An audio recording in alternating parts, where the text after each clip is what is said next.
Muy buenas tardes, estamos a 31 de marzo del año 2024, son las 3 y 55 minutos de la tarde y vamos a hablar de niños prodigio, vamos a hablar de Faustino Oro, que este sería como la tercera entrega pues con respecto a este tema.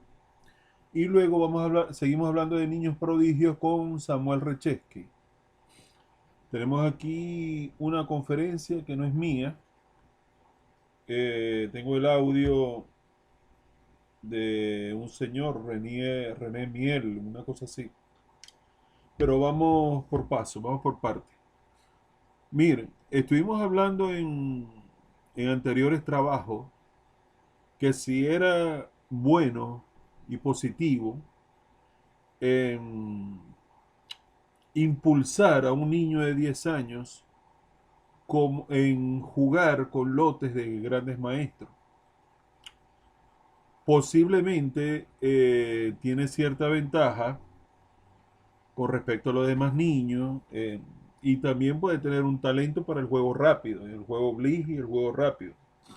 Tanto es así que le ha ganado a Carson, a Nakamura, a Neponiachi, Faustino Oro. Pero ¿qué me dicen del ajedrez clásico? Ok, tiene como un elo de 2300, tiene una fuerza notable, en verdad. Pero aquí tengo una entrega en Vicioso del ajedrez de Columba Navarro. Lo siguiente. ¿No creen que les hace más mal que bien a los niños genio cuando la prensa exagera sus logros? Lo digo por la reciente victoria de Faustino sobre Carsten en Bule.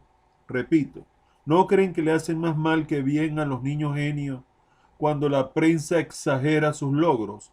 Lo digo por la reciente victoria de Faustino Oro sobre Magnus Carlsen en Bule, en bala, en un minuto. Miren aquí, el niño genio Faustino Oro todavía no es nadie en la historia del ajedrez. Por ejemplo, en la música han aparecido varios niños genios, pero ninguno ha llegado a ser un Mozart.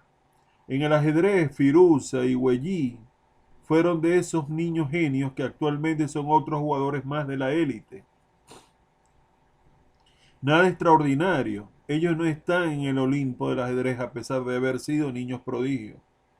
Creo humildemente que a Faustino Oro le hacen bien pensar que solo es un niño, que aún está muy lejos de entrar al Olimpo del ajedrez, para que el niño aprenda a poner los pies sobre la tierra y siga trabajando duro. Excelente para evitar depresiones, frustraciones, decepciones. Aquí dice el gran amigo venezolano Roy Meléndez, creo que es del estado Lara, creo que está viviendo en Panamá, no estoy muy seguro. Totalmente de acuerdo con usted. Sus padres, de Faustino Oro, se mudaron a Barcelona, España, y lo han llevado a torneos contra maestros internacionales y grandes maestros. Y no ha ganado ningún torneo y ha acumulado muchas derrotas. Repito, totalmente de acuerdo con usted, dice el amigo Roy Meléndez. Sus padres se mudaron a Barcelona, España, y lo han llevado a torneos contra maestros internacionales y grandes maestros. Y no ha ganado ningún torneo y ha acumulado muchas derrotas. Un atleta asciende en su deporte paso por paso, paso a paso. Lo contrario le causará frustración. Aquí está lo que estábamos diciendo entonces. Definitivamente impulsar a un niño de esa manera, al estrellato, la prensa en verdad es bastante cruel. Es muy cruel al impulsar a ese niño así. Porque la prensa lo que le interesa es la publicidad. Es decir, la noticia que venda consumo. Lo que le gusta a la gente. Oh, un niño prodigio. Oh, un extraterrestre, qué sé yo. Oh, le ganó a cárcel. Sí, pero ¿cuántas veces le podrá ganar a cárcel en esta etapa de su vida? No lo niego que dentro de 10 años posiblemente este niño le gane varias veces a gente de la élite, en clásico, por ejemplo. Pero hoy en día eso está bastante difícil, pues. que se pueda lograr. No ha cumplido, no ha terminado las etapas de niño. Y luego la pubertad y después la adolescencia. Es muy difícil y eso puede traer graves consecuencias psicológicas en ese ser humano, en verdad. La prensa es cruel, como le digo. Y los padres, bueno, se arriesgaron y los padres siempre piensan que sus niños son índigos, sus niños tienen talento sobrenatural, son superdotados, porque te piensan en la genética. El niño, los hijos provienen de mí, dicen los padres. Y la genética del niño es buena y logra ser campeón, eso significa que viene de buenos genes, de nosotros mismos.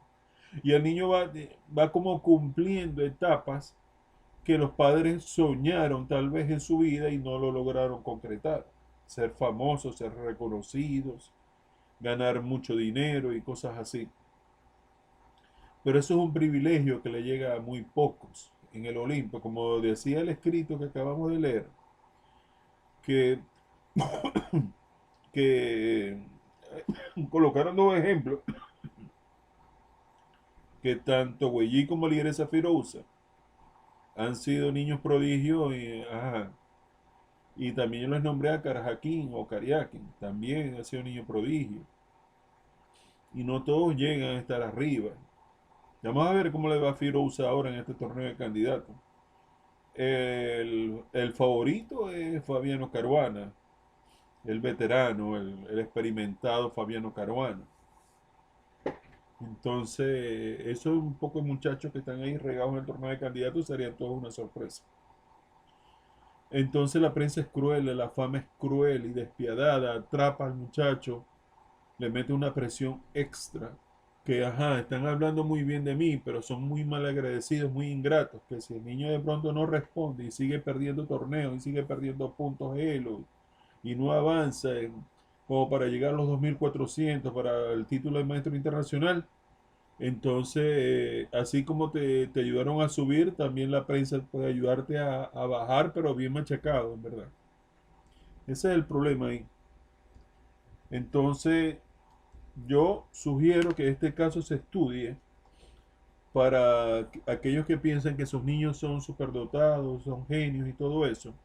Pongan los pies sobre la tierra y piensen de que hay que dejarlo desarrollarse como todo, como un ser humano normal, integral, con toda la educación posible. Vamos a aquí a escuchar un audio entonces que tiene que ver con Samuel Rechesky. Creo que hablan también de Arturito Pomar, el niño genio de España, ¿no? Pero vamos a ver. Este audio tiene sus minutos. Espero que ustedes tengan paciencia, los que quieran escucharlo. Y vamos a escuchar, valga la redundancia, historia del ajedrez de por sí. Este niño creo que tenía ascendencia judía, polaco-judía, no me recuerdo yo. Y se había ganado a los mejores en matches, prácticamente. No llegó a ser campeón del mundo porque precisamente los torneos de candidatos se dan componendas. Anteriormente eran por nacionalidades. Hoy en día las componendas se dan entre los super equipos de los mejores jugadores del mundo. Sin más que hablar, vamos a escuchar este audio muy interesante para cada uno de nosotros. Vamos a ver.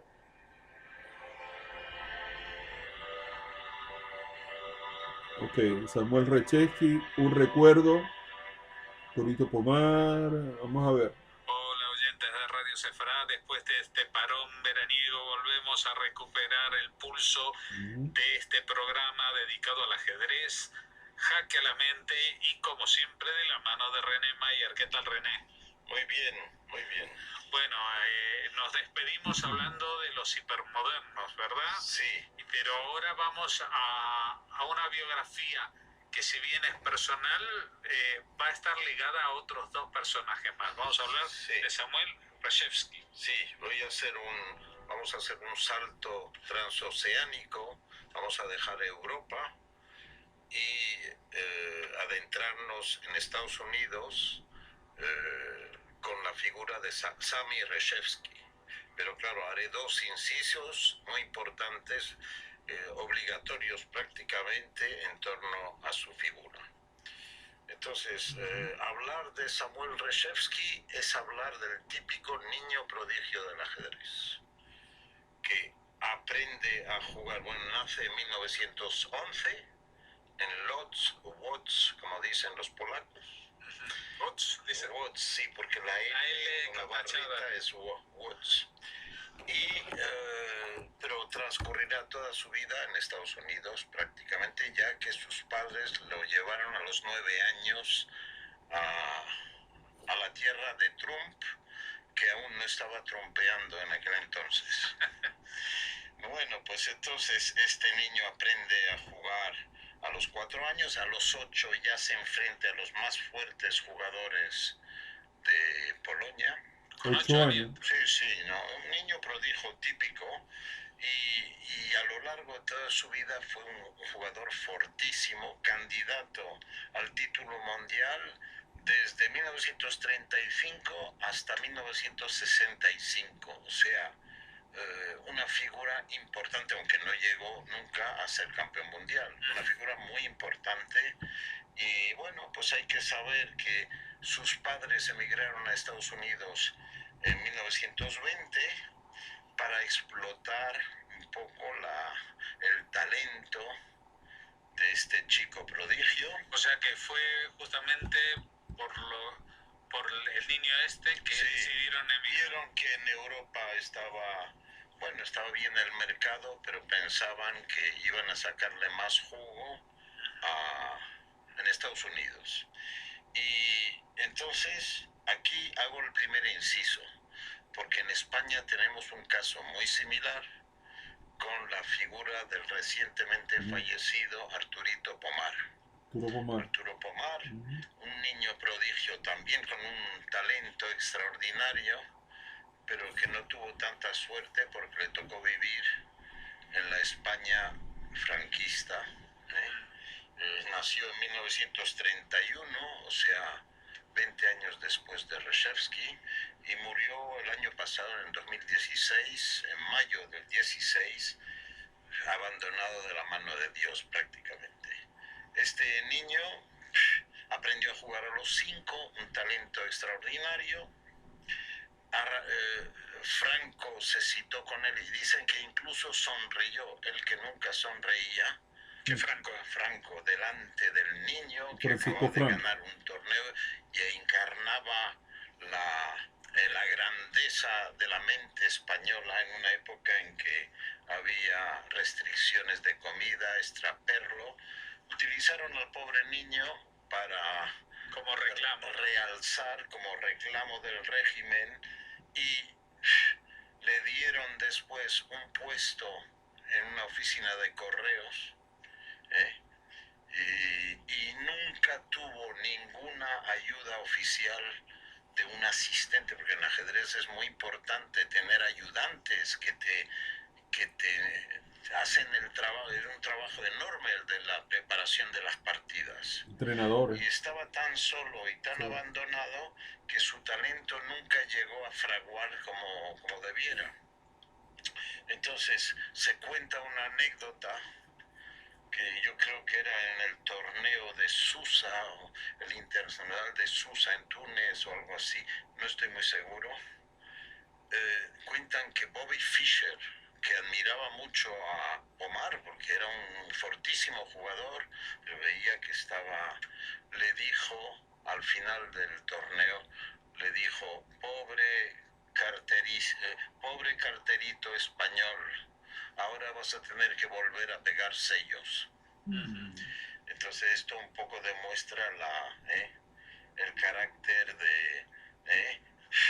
del pobre hombre, que perdió su memoria al final de la vida, en los últimos años, y llegó a ser 7 veces campeón de España, es decir, en fin. Y aparte eso es un caso un poco extraño, ¿no? Porque en general los ajedrecistas que son longevos conservan el cerebro bastante bien. Conservan el cerebro bien, pero dicen que hay un deterioro del lóbulo frontal. Ajá. y el lóbulo frontal es el tiempo de reacción.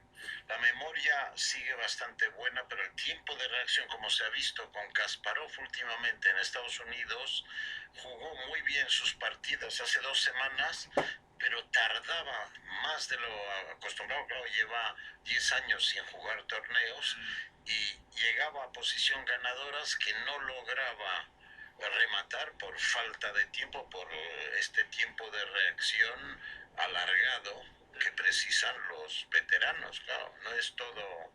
En cambio, la comprensión del juego sigue igual, la memoria sigue buena, pero hay, claro, hay también deficiencias. Claro, en la No hay un deporte que siga para toda la vida. Claro, en fin, solo decir que sus padres, igual que los de Reshevsky, explotaron su talento, dio muchísimas sesiones de simultáneas, por eso los hizo, porque tiene... Un poco como Joselito, ¿no? Sí, tiene una Joselito, vida niño paralela a prodigio, ¿no? Reshevsky y Joselito. Pomar.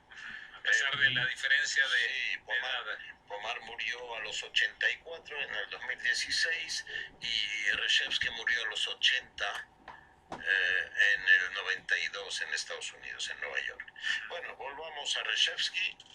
Viajó por todos Estados Unidos, jugó los New York Masters y es el más joven jugador en haber participado jamás en los Masters de Nueva York.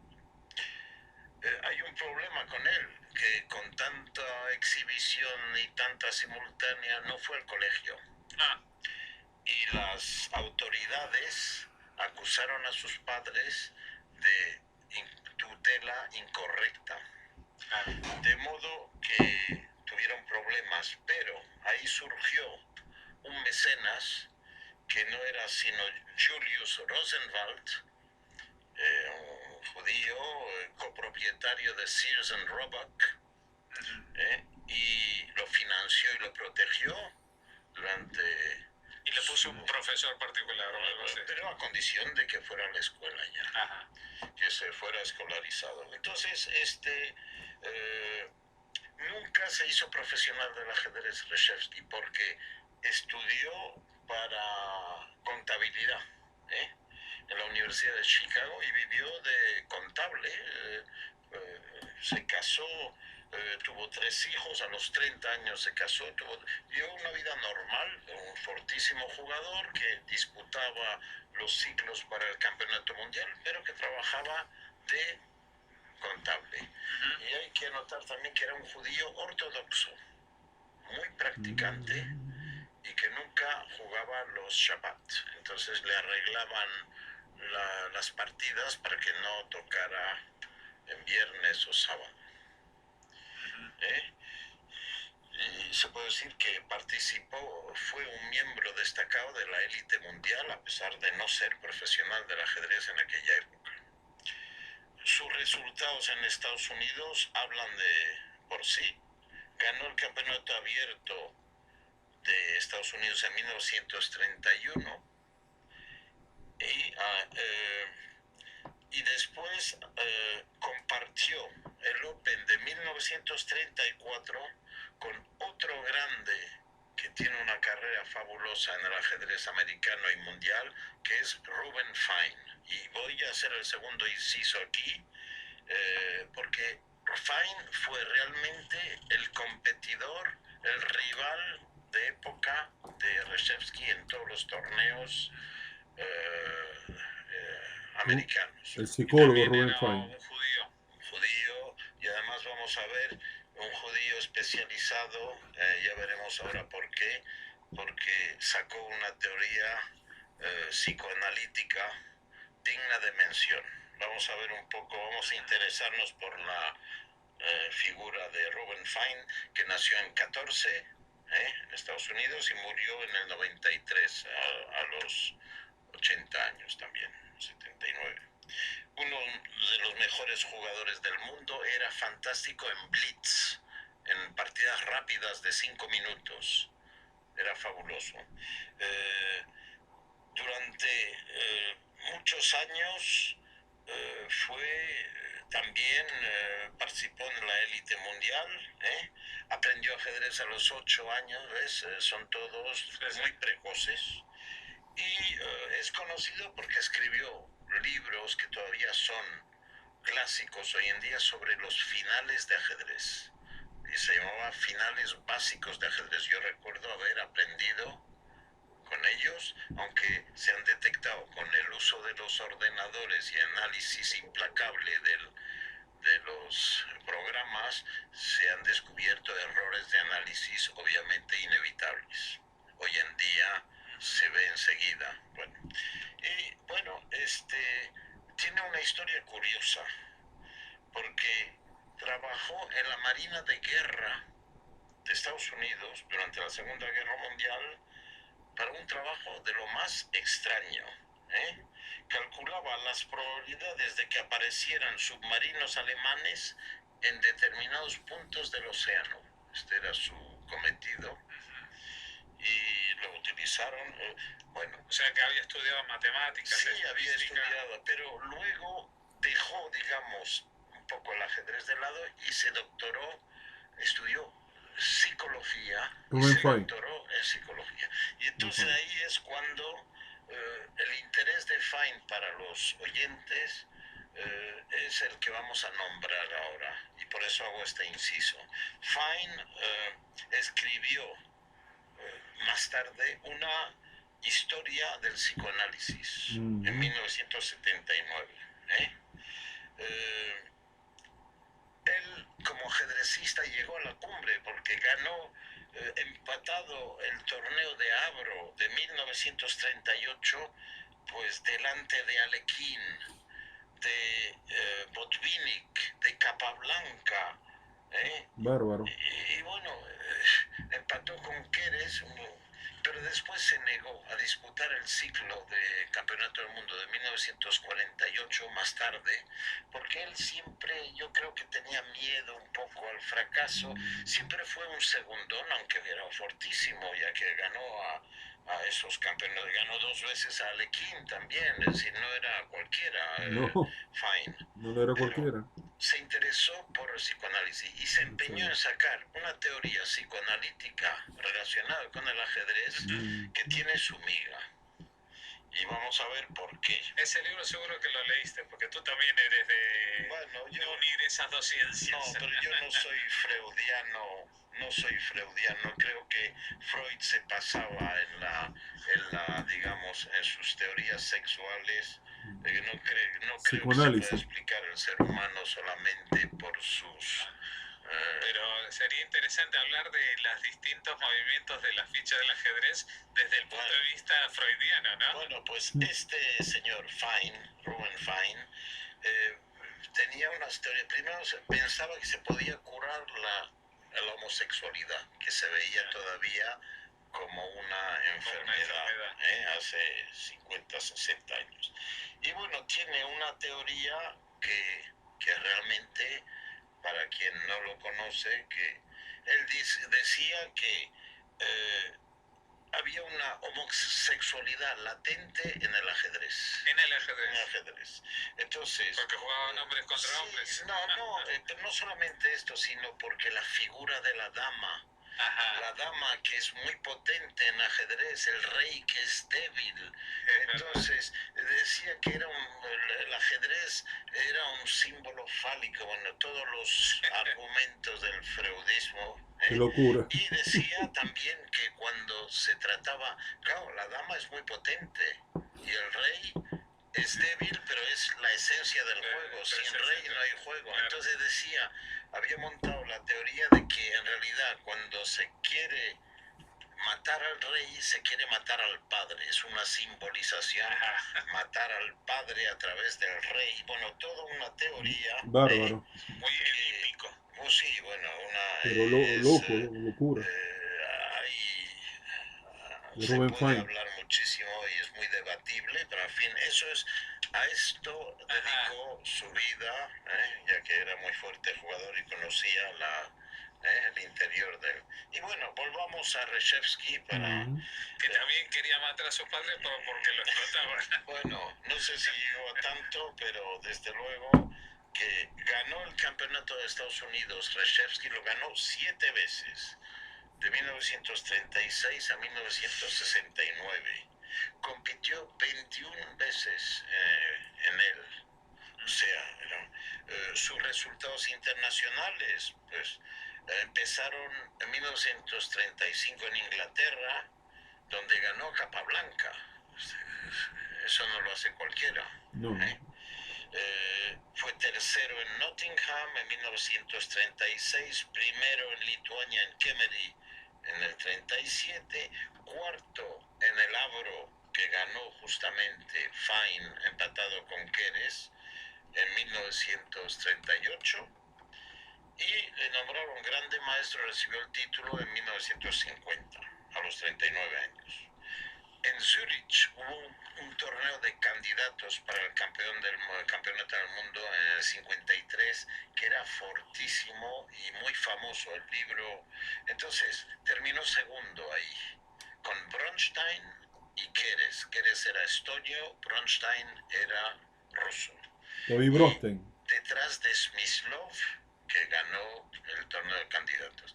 Muchísimos años más tarde, Bronstein, a quien conocí, lo vi en Úbeda antes de que muriera, y hablé con él, un hombre muy afable, pues escribió y confesó que en realidad había sido toda una confabulación el torneo de candidatos. Los jugadores rusos amañaban los resultados entre ellos para justamente que no ganara Reshevsky, que era uno de los favoritos. Y lo reconoció.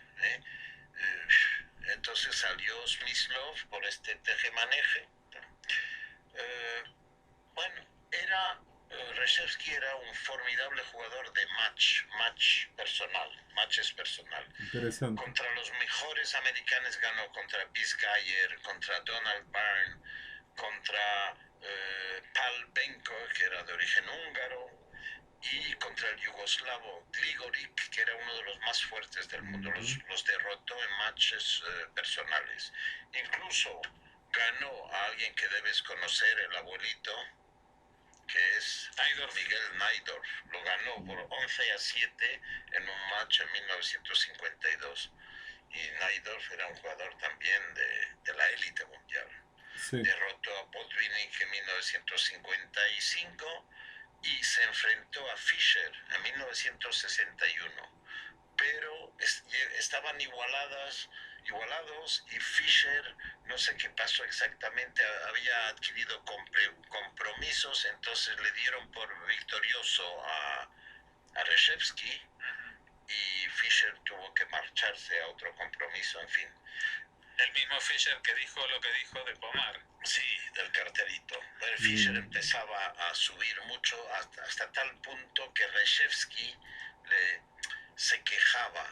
En esa época era muy joven Fischer. Sí, pero no, ya en el 60 y tantos, Fischer ya tenía 18 años, era fortísimo. Nació en el 43. Entonces, lo que pasó en el interzonal torneo de candidatos de Susa en Túnez es muy característico. Fischer, que era tremendamente caprichoso y ponía sus condiciones, llegó a disputar su partida contra Reshevsky 7 minutos antes de que le cayera la bandera. O sea, llegó 53 minutos tarde a la partida. Y la jugó. Y descolocó tanto a Reshevsky que lo ganó. Qué bárbaro. Y se quejó amargamente de que no era correcto Reshevsky y tal. Y después, a lo largo de su vida, se quejó siempre de que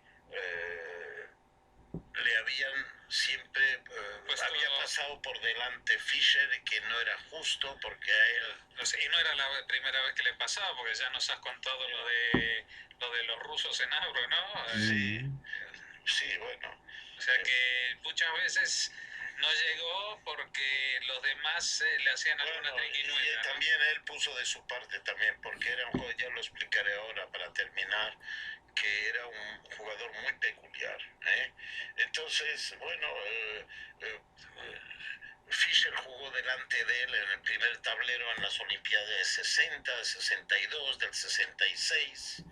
Y bueno, después ya Reshevsky fue perdiendo fuerza, perdió un match contra Korchnoi, Víctor el Terrible, apodado, terrible, sí. en 1968. Bueno, el balance es que tiene una larga carrera, participó en 11 de los 12 primeros ciclos para los campeonatos mundiales, es decir que estuvo ahí en la delantera toda su vida. Y bueno, derrotó a 7 campeones mundiales, que esto yo creo que hay pocos que se pueden alardear de ello. Lasker, que en sus principios a Capablanca, Alekhine, Oive, Botvinnik, Smyslov y Fischer. Tal era su fuerza. Era un jugador posicional, pero podía ser un terrible táctico también. Ahí interviene lo que yo decía, que él colaboró también. Gastaba muchísimo tiempo en la apertura, en los primeros movimientos. Y claro, se apuraba de reloj. Y después intentaba engañar, porque el otro creía que tenía poco tiempo, jugaba un poco especulativamente y los engañaba, porque tenía mucho talento, pero a veces le salía mal la jugada. Difícil. Y perdía. Es decir, es peligroso quedarse sin tiempo en ajedrez. Definitivamente. En aquella época era todavía más peligroso, porque hay un sistema hoy en día. Antes tenías 1 hora y media o 2 horas y tenías que hacer 40 jugadas. El reloj marca el tiempo individualmente. Entonces, si te quedabas sin tiempo, podías perder por tiempo. Cuando se te caía la bandera, aunque tuvieras una dama de más o una torre de más, estuviera completamente ganado. Hoy en día se ha solventado este problema añadiendo 30 segundos cada vez que haces la jugada. Es decir, tú piensas 5 minutos, le das al reloj, por ejemplo, te quedan 2 minutos, le das al reloj, vas a tener 2 minutos 30. Entonces tú siempre jugando muy rápidamente no pierdes por tiempo en una posición ganadora. Claro. Esa es una novedad que no existía entonces. No, para nada. Y bueno, no llegó a campeón del mundo. El incremento. Al campeón mundial. No Reshevsky, llegó. a pesar de su gran talento, porque dicen que no estudiaba lo suficiente. No estudiaba, se cargaba de tiempo, tenía un talento enorme, pero no lo aprovechó.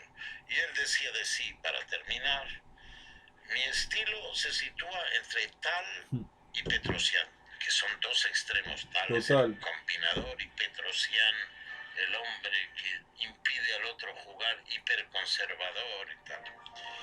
Tengo gran espíritu de lucha y soy muy tenaz. Nunca me desespero en una posición inferior y no temo a nadie. Y así se apagó Reshevsky con este espíritu de luchador a los 80 años en Nueva York. Bueno, te agradecemos. Hoy nos has hecho un 3x1, sí. Porque hemos hablado de Reshevsky, pero hemos aprovechado para hablar también de Ruben Fine y ese homenaje, ese recuerdo para Arturito Pomar. Muchas gracias, René Maya, por habernos brindado esta semblanza y te invitamos a volver a hacerlo dentro de 2 semanas. Muy bien, no van a quedar muchos jugadores al ritmo que vamos, 3x1. 3x1. Ok.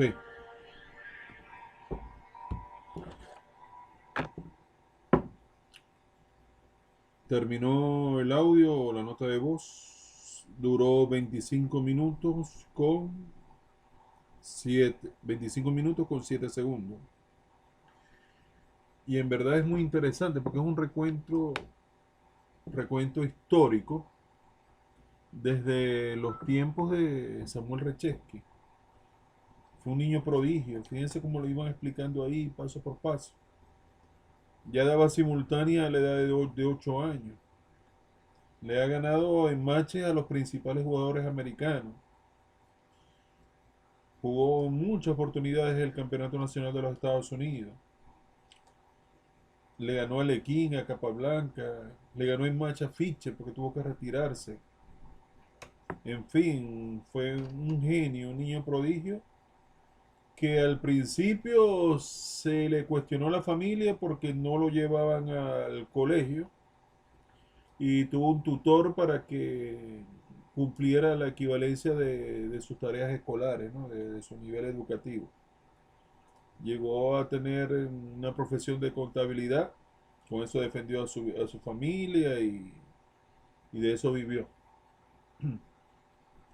El caso de Arturo Pomar, allí en España les encanta mucho los diminutivos, que si el niño, yo no sé qué, ahora recientemente es el niño Antón, Arturito y cosas así. No sé por qué tienen esa costumbre en España de utilizar mucho los diminutivos, pero bueno, eso forma parte de,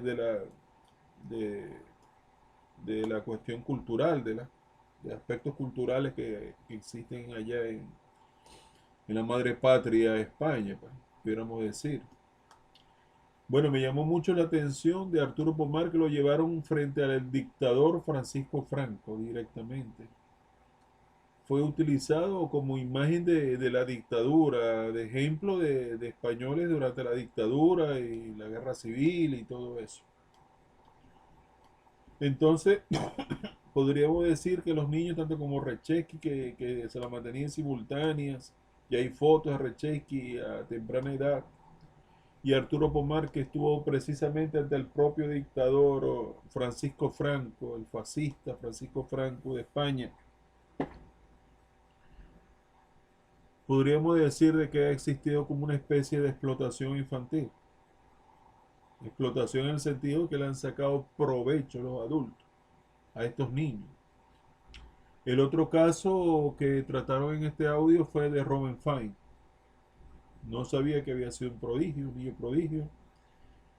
Fue un matemático, fue colaborador en la Segunda Guerra Mundial y después se dedicó al psicoanálisis, pero bueno, meterle el sexo así al ajedrez, bueno, imagínense. Que la figura del padre y la dama poderosa, Dios mío. Cómo le buscan darle la vuelta a las cosas, ¿no? El psicoanálisis de Freud. Miren, yo les digo una cosa. En todas esas teorías y esas corrientes filosóficas y psicológicas, ideológicas, vayan sacando extractos. Extractos de que esto me puede servir, esto no tanto y en esto no estoy de acuerdo. No crean al 100% todas las corrientes. No, no. Vayan sacando con pinceladas y vayan formándose su propio criterio, en verdad. No porque lo dijo Simón Freud, ustedes van a decir, sí, como lo dijo Freud, eso tiene que ser así. Como si fuera una verdad absoluta. La verdad de por sí es relativa. Pudiéramos hablar en esos términos. Bueno, entonces vimos a Ruben Fine, interesante, fue un fortísimo jugador, fortísimo, pero parece que no se creía de que podía ser un genio y no se arriesgó tanto, aunque ganó varios torneos, fue bastante fuerte, pero no fue el torneo de candidato como lo hizo Rechesky. Pero imagínense, desde esa época, desde que existen los torneos candidatos de 1948, siempre ha existido ese complot de ese grupo de jugadores que se unen y hacen esos super equipos en donde bloquean a cualquier jugador de no nacionalidad, en este caso soviética, en esa época. Pero vuelvo y repito, hoy en día la nacionalidad, bueno, tal vez en este próximo torneo de candidatos, tal vez los indios pudieran hacer algo, que son mayoría. Caruana y Nakamura son rivales, en verdad no se soportan mucho. Tanto es así que uno juega y se levanta y Nakamura no soporta la presencia de Caruana. Ellos no son amigos, pues. O sea, como para decir que hubiera un bloque norteamericano, no es así. Ellos van por lo suyo, pudiéramos decir. Pero los indios tal vez con Vidí, Praganá y Busquets pudiera ser Alireza Firuza, bueno, imagínense. Firuza es un niño, un muchacho que que tiene todo el talento y toda la fuerza, pero hay que verlo en cuanto a la experiencia. Tiene mucha energía, Firouz. Muy interesante, puede agotar a quien sea. Va a ser un torneo de candidatos de los más fuertes de la historia. En ese sentido, porque para ganar también es durísimo. Y todos estos jugadores son fuertes. Pero bueno, regresando a los niños prodigios, recapitulando todo este trabajo, hablamos entonces cuál fue el punto central de todo esto. El caso del argentino Faustino Oro, para cerrar. Es correcto toda esa publicidad y toda esa presión de jugar esos torneos de grandes maestros, maestros internacionales. Es verdad lo que dice Anand de que si no eres gran maestro a los 14 años, olvídate del ajedrez. Es verdad todo eso. Miren, el ajedrez puede ser beneficioso y puede ser satisfactorio a cualquier edad, con cualquier jugador, incluso sin tener título firme. Eso es lo que pienso yo. Depende de las metas y los objetivos de la persona y del lugar y de la sociedad en donde se desenvuelve. Pero esos niños que empiezan a temprana edad y les meten esa presión, fíjense lo que leí de Faustino Oro, que no ha ganado el primer torneo en España y ha acumulado muchas derrotas, en verdad. Yo hubiera preferido que hubiera vivido su vida de niño tranquilo en su colegio, normal, en verdad, y tuviera sus clases de ajedrez en vez de las 5 o 6 horas, forzando todo. Déjalo tranquilo con 1 hora o 2 horas al día, con un profesor, una tarde, qué sé yo, de 3 a 5, de 3 a 6, con calma, vamos a reproducir partidas y que cada quien lleve su proceso, pero forzarlo de esa manera, tipo militar, en verdad es bastante fuerte. Entonces, bueno, hablamos de los niños prodigios, de Faustino Oro, hablamos de Samuel Rechesky, del caso de Samuel Rechesky, hablamos de Arturo Pomar, hablamos de Robert Fine, se habló de Robert Jane Fischer, de Bobby Fischer, Arturo Pomar, que Fischer lo llamaba el carterito, que vas a regresar a estampar sellos, que cruel. La vida es bastante cruel y bastante difícil, compañeros, estimados amigos, en verdad. Entonces espero que les haya gustado este trabajo y bueno, se lo dejo para el provecho de cada uno de ustedes. Si en verdad te gustó este video de los niños prodigios del ajedrez, incluso tanto del actual contemporáneo de Faustino Oro, que es el más famoso del occidente, del mundo, de aquí, del continente americano, que está viviendo residenciado en España. Pero imagínense cuántos niños prodigios hay en Rusia o Europa del Este o en Asia. Imagínense cuántos niños prodigios debe haber por allá. Pero bueno, el más famoso por estos lares es precisamente Faustino Oro.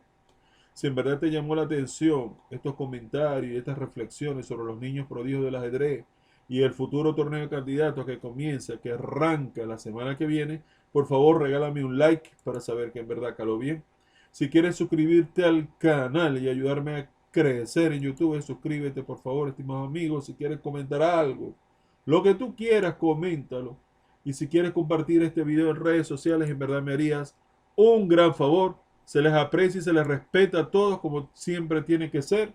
Les habló Ernesto Rondón y estamos a 31 de marzo del año 2024 y son las 4:39 de la tarde. Que Dios los bendiga a todos, estimados amigos. Feliz domingo de resurrección, en donde Jesucristo resucitó para salvación de todos nosotros. Que Dios los bendiga a todos. Bendiciones para todos.